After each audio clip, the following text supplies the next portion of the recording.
The restaurant was the kind of place people only saw in magazines: soft music, warm golden lights, and crystal chandeliers that shimmered like falling stars. It smelled faintly of roses and expensive wine.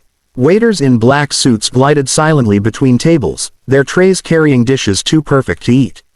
And right in the middle of all that glitter and luxury sat Lila Hayes, in her simple blue dress, her wheelchair neatly parked beside the table. The hem brushed against her knees as she smoothed it nervously, her fingers trembling slightly. The soft hum of conversations around her made her feel even smaller, even more out of place. Her heart had been pounding ever since she arrived. She checked the time on her phone for the 5th time, 7 minutes past 8. He was late. Maybe traffic. Maybe he'd changed his mind. Maybe he'd seen her through the window and decided not to come in at all. Lila tried to push that thought away. Tonight was supposed to be different. Her best friend, Chloe, had promised her this would help her start over. He's nice, Lila, Chloe had said. Kind, smart, and most importantly, not shallow. Trust me, you'll like him. Lila wanted to believe her. After the accident 2 years ago, she hadn't gone on a single date. Not one. Most men either pitied her or avoided her completely. Some even acted uncomfortable, like being around her might infect them with her misfortune. So when Chloe had insisted on setting her up, Lila hesitated for days before agreeing. But now, sitting there under the restaurant's golden lights, she felt the familiar ache of regret tightening in her chest. People were staring. She could feel their eyes. A few whispered behind menus, others just glanced, then quickly looked away as if embarrassed to be caught looking. Who brings a girl in a wheelchair here?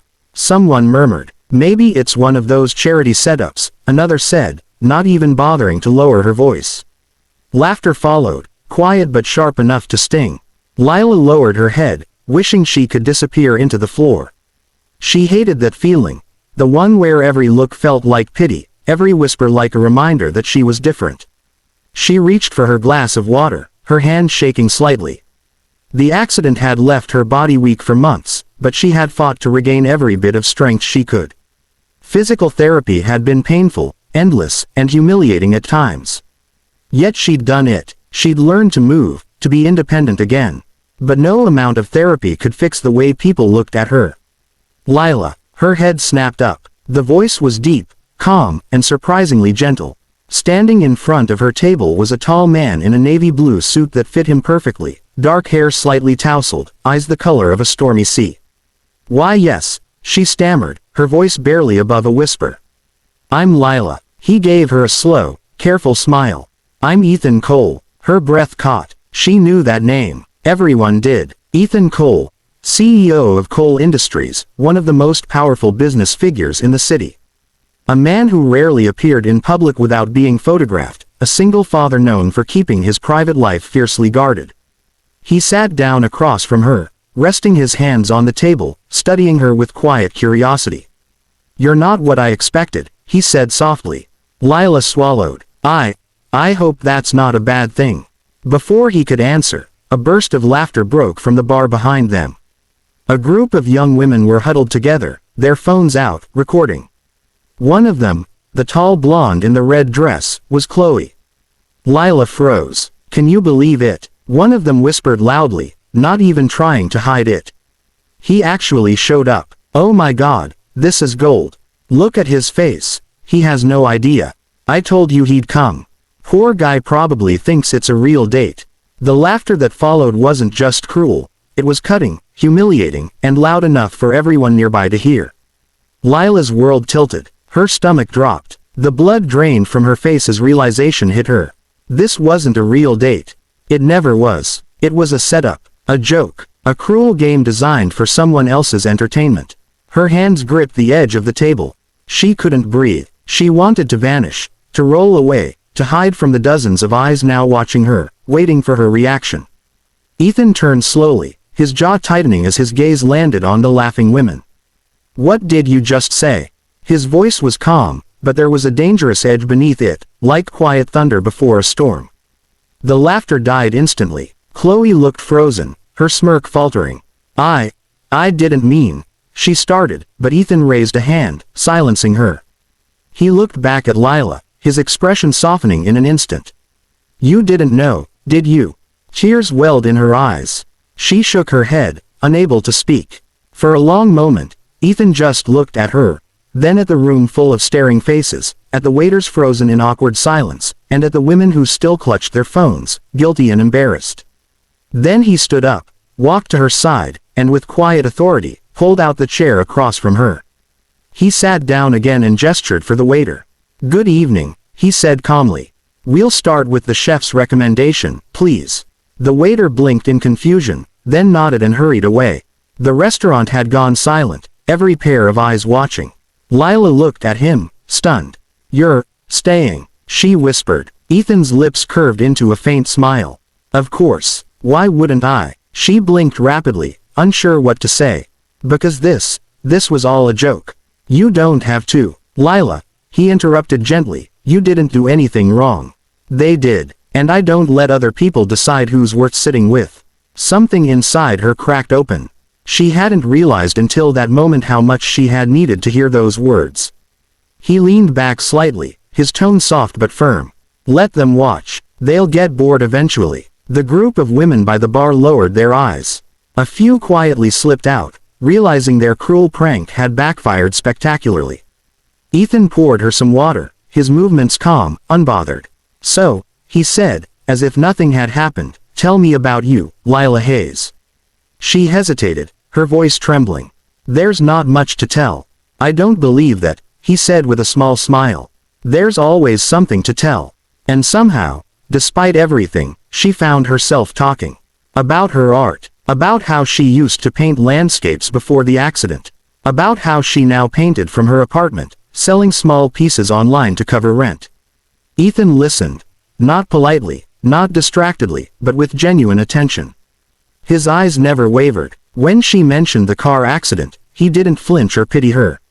He just nodded quietly. "It must have been hard," he said. "It was," she admitted. "But I learned to keep going. People see the chair before they see me, though. It's exhausting." Ethan's jaw tightened slightly. "People see what they want to see. Doesn't mean they're right." Something warm spread through her chest. For the first time in years, she didn't feel invisible. By the time dinner arrived, the tension in the air had faded. Lila even caught herself laughing, real laughter, soft and unguarded.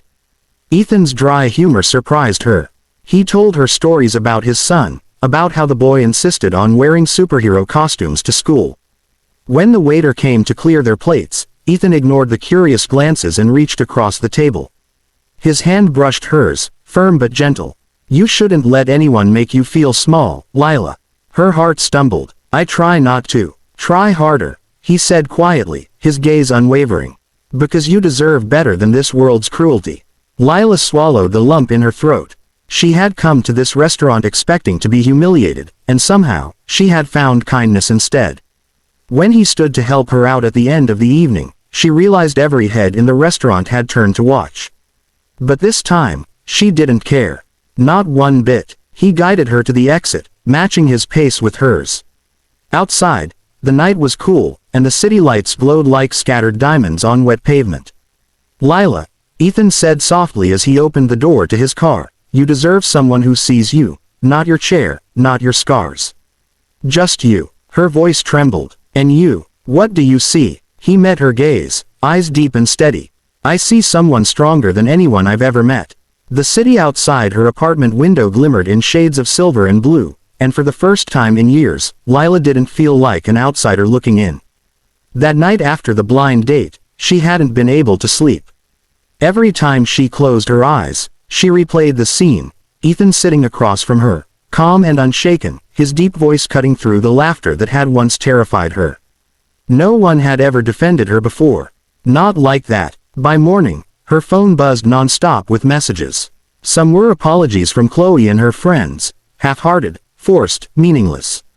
Others were from strangers. Somehow, someone had posted a clip from the restaurant online, but the story had taken a life of its own. Instead of ridicule, it turned into compassion. The CEO who stood up against cruelty.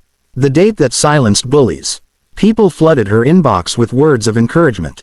Some called her brave, some called her beautiful, but Lila didn't know what to feel. It wasn't fame she wanted, it was peace. A message popped up in her inbox that morning. Greater than Ethan Cole. I hope you're okay. Can I see you again? Her heart skipped. She reread the message 10 times before replying. Greater than Lila. You don't have to check on me. I'm fine. Ethan. I know, but I still want to. She stared at the blinking cursor for a long moment before typing one word. Greater than Lila. Okay. The next evening, Ethan arrived at her small apartment building, dressed casually this time. White shirt, sleeves rolled up, jeans that made him look less like a CEO and more like a man she could actually talk to. In his hand was a small box. Peace offering, he said when she opened the door. Inside was a simple set of paintbrushes and a stack of new canvases. Her throat tightened. You didn't have to. I know, he said softly. But I wanted to. You said you stopped painting after the accident. Maybe it's time to start again. Something inside her melted. He wasn't trying to fix her. He wasn't offering pity. He was simply giving her back a piece of herself she thought she'd lost. They talked for hours that night, about everything and nothing. The accident, his company, the son he adored. Ethan's eyes softened whenever he spoke about Noah, his little boy with a wild imagination and a laugh that, he said, could fill an entire house. When Ethan finally left, he smiled at her the same way he had at the restaurant, steady, warm, patient. And when the door closed behind him, Lila realized she was smiling too. Days turned into weeks. Their conversations became a quiet rhythm in her life. Texts in the morning, coffee in the afternoons, video calls in the evenings. Sometimes he'd stop by after work, bringing takeout and stories about Noah's latest mischiefs. One rainy Friday evening, Ethan surprised her by asking, would you meet him? Your son, she said, startled. He nodded. He keeps asking why I smile at my phone all the time. She laughed, her cheeks warming. I'd love to. That Sunday, Lila found herself outside a small park, the autumn air crisp and cool. Ethan was waiting by the playground, and beside him stood a small boy with messy brown hair and the same piercing blue eyes as his father. Lila, this is Noah, Ethan said, resting a hand on the boy's shoulder. Noah tilted his head, curious. Hi, he said shyly, clutching a toy plane. Dad says you're an artist. Lila smiled. I try to be. Want to help me paint sometime? Noah's face lit up. Can we paint airplanes? Every kind, she said. Even ones that can fly to the moon. Ethan watched them, something tender in his expression. For the next hour, the three of them sat on a park bench, laughing as Noah told stories about Dad's burnt pancakes, and the monster under the couch. When it was time to go, Noah tugged on his father's sleeve. Can Lila come for dinner? He asked. Please. Ethan met her eyes. You heard the boss, he said with a smile. Dinner at Ethan's home was warm and messy and real. Lila watched as father and son cooked together, flour on their faces, laughter echoing through the kitchen. She had never seen Ethan this relaxed, this alive. When Noah finally dozed off on the couch, Lila found herself standing beside Ethan, watching him gently cover his son with a blanket. You're a good father, she said softly. He turned toward her, his voice barely above a whisper. I try to be. After his mom left, I didn't know if I could do this. But he gave me purpose. And now, she asked, her voice trembling slightly. Ethan looked at her for a long moment. Now, it feels like I'm finding pieces of myself I didn't know were missing. Their eyes met, the silence between them thick with meaning. He stepped closer, but not too close. He wasn't the kind of man who rushed things. Instead, he reached out slowly, his fingers brushing hers. His touch was warm, careful, and it sent a quiet shiver through her. Lila, he said softly, you make the world quieter. And I haven't had that in a long time. She smiled through the tears she didn't realize she was holding back. And you make it feel safe. They stood there for what felt like forever, two broken people holding on to something fragile but real. The weeks that followed were filled with small, beautiful moments. Ethan helped Lila set up her art studio again, one she'd abandoned after the accident. He encouraged her to showcase her work. With his support, she submitted her paintings to a local gallery. When the owner called to offer her an exhibition, Lila cried. On the night of the opening, the gallery glowed with soft light. Her paintings lined the walls, each one a piece of her pain, her recovery, her quiet triumph. The place was packed, reporters mingling with art lovers, all eager to meet the woman whose story had already touched millions online. Ethan arrived in a sleek black suit, Noah holding his hand, carrying a small bouquet of daisies. "Dad says these are your favorite," Noah said, handing them to her. She knelt slightly, smiling. "They are. Thank you, Noah." Ethan's eyes met hers, full of pride. "You did this," he said quietly. "No," she whispered. "We did this." As the night went on, people approached to praise her work, to shake her hand, to tell her how much her courage inspired them. But through it all, her eyes kept finding Ethan's across the room. Every time they did, her heart beat a little faster. Near the end of the evening, when most guests had left, Ethan walked up to her as she stood before a painting, a soft watercolor of a wheelchair beside a blooming field. "I love this one," he said. "It feels free." She smiled faintly. "It's how I want to feel. Not trapped. Just free." Ethan turned toward her, his voice deep and steady. "You are free, Lila. And I hope you know that you've given me that too." Her eyes widened. "You," he nodded. "Before you, I was just surviving. For Noah, for the company. But I wasn't living. You reminded me what it means to actually feel again." The tears came before she could stop them. "Ethan." He reached for her hand, just like he had that first night. Steady, sure, unafraid of the world watching. "I don't care what anyone thinks. That night, they tried to humiliate you. Instead, you became the most extraordinary part of my life." Lila felt something bloom inside her, something she hadn't dared to feel in years: love. When he leaned in and kissed her forehead, she closed her eyes, letting herself believe that maybe, just maybe, this was what she had been waiting for. From that day on, their lives intertwined like brushstrokes on a canvas. Lila's art flourished, her story inspiring others with disabilities to chase their dreams. Ethan found balance again, laughter returning to his home, his son happier than ever. And every evening, when the sun dipped below the skyline, Lila would paint while Ethan read to Noah. Sometimes he'd glance up and catch her smiling, her hands moving effortlessly over the canvas, free and alive. She had once been the girl everyone pitied, the one who was laughed at, mocked, used as a cruel joke. But now, she was the woman who taught a powerful CEO how to feel again.